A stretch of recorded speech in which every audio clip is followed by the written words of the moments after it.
অপেক্ষাকে আমি আজও ছাড়তে পারিনি। হ্যাঁ, অপেক্ষা।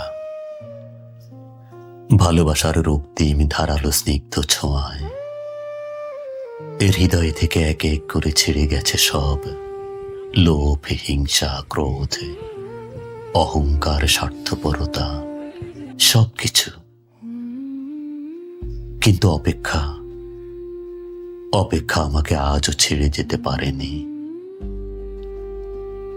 আমি ভালোবাসার জন্য সবকিছু ছেড়েছি, শুধু অপেক্ষা ছাড়া।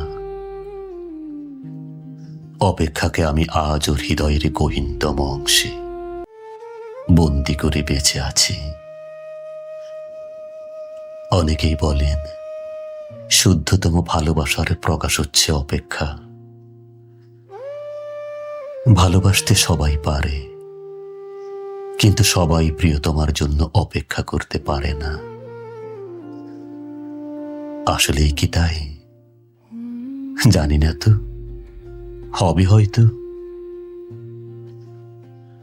তবে অপেক্ষার কাছে আমি অনেক ঋণী। প্রিয়তমার জন্য অপেক্ষা আমাকে পাখির মতো সহজ হতে শিখিয়েছে, আকাশের মতো বিশাল হতে শিখিয়েছে,